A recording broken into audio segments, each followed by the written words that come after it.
familiers, ils vont se personnifier le visage de vos amis et de vos parents pour essayer de vous tuer parce que vous avez été vendus pour la mort.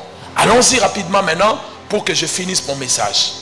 Frères et sœurs, regardez, nous devons faire très attention. Il y a des gens qui sont allés en prison à cause de la possession de mauvaises choses. Faites attention. Il y a des choses qu'on ne touche pas dans la famille. Il y a des choses qu'on ne garde pas. On ne peut pas vous donner quelque chose que vous ne connaissez pas bien l'histoire ni l'origine et vous le gardez. Certaines personnes sont allées en prison parce qu'elles ont gardé des choses qu'elles ne devaient pas garder. La femme de Jacob, qu'on appelle Rebecca, plutôt Rachel. Rachel, qu'est-ce qu'elle a fait? Lorsque son mari est en train de partir, elle vole les dieux de son père, les téraphimes. Les téraphimes, c'était des idoles fabriquées comme la sorcellerie domestique. On dessinait le visage soit des membres de famille ou des ancêtres. Et c'était pour consulter. Elle a volé cela. Elle est partie avec. Pendant qu'elle était en train de partir, elle a caché cela. Et son père demande à Jacob, lorsqu'il poursuit Jacob, il demande d'abord Jacob. Après, il lui dit la vraie raison. Il dit, pourquoi tu as volé mes dieux? Mais c'était juste une petite statuette comme ça. Qui pouvait savoir que c'était un dieu? Certaines choses qu'on vous laisse, qu'on vous donne dans la famille, ça peut être la bague d'un oncle qui était en train de mourir, la montre, mais c'est tout un hôtel qu'on vous a laissé et vous entrez dans une prison. C'est pour cela, ne vous battez pas sur le bien des gens. Les choses dont vous ne connaissez pas l'origine, ne prenez pas très vite. Tu peux entrer dans une prison parce que tu as pris seulement un vêtement de quelqu'un. Parce que tu as voulu garder la montre de quelqu'un qui est décédé. Donc tu ne connais pas bien comment la personne a pris cela. Il y a des choses qui sont des hôtels. Des gens qui ne se séparent pas avec leur montre. Amen.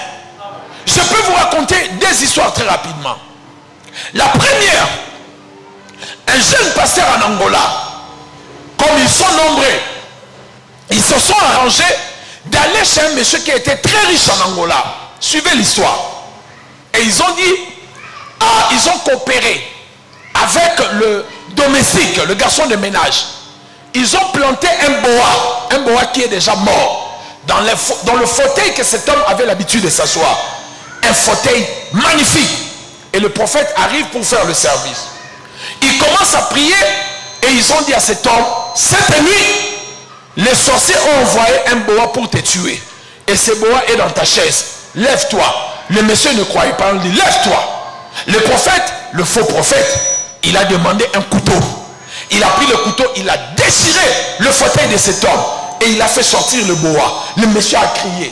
Le monsieur a dit, c'est pas possible. Et puis le monsieur a dit, mais vous êtes puissant. Mais entre-temps, ce monsieur-là, lui-même était dans l'occultisme.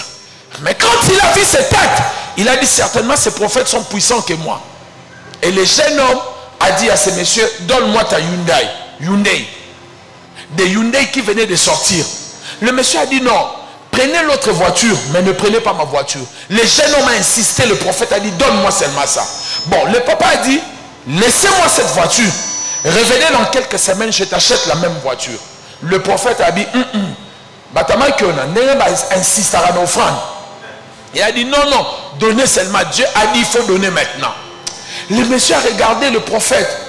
Il a dit, d'accord, comme c'est Dieu qui a dit, prenez la voiture.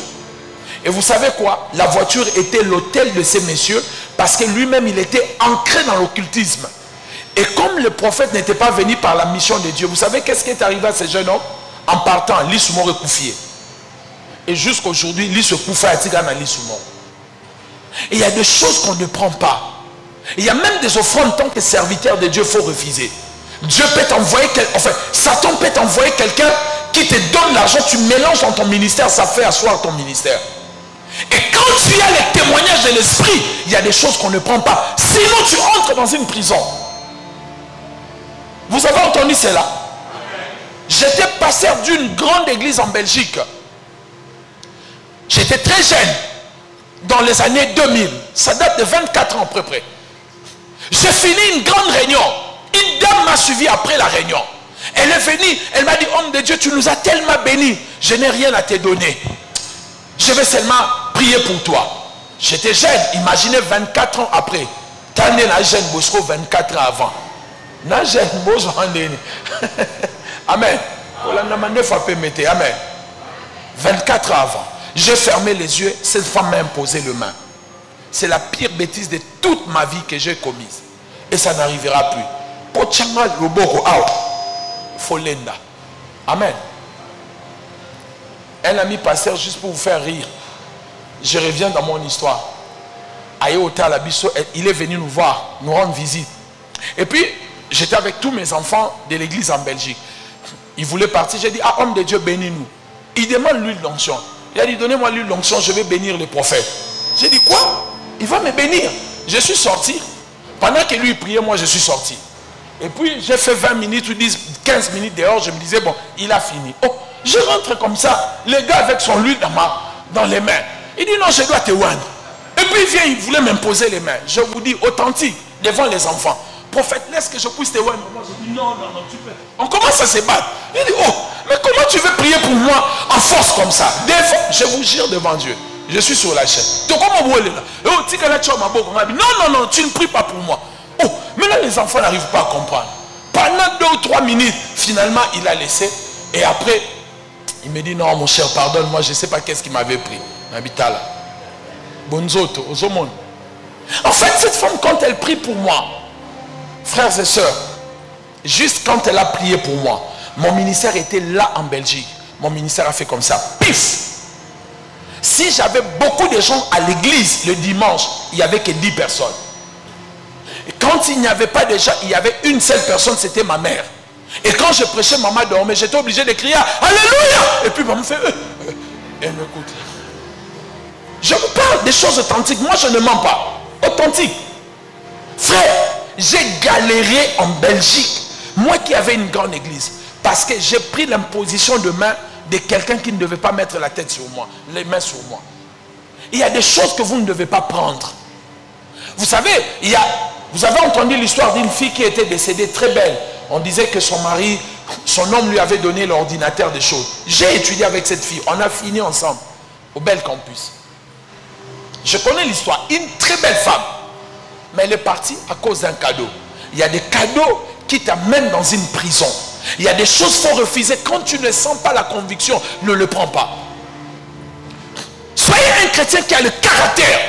Et beaucoup de gens, Rachel a pris les théraphines de son père. Et c'est la chose qui va les tuer. Elle a dit, son père dit, lève-toi, je vais te fouiller. Non papa, j'ai la menstruation.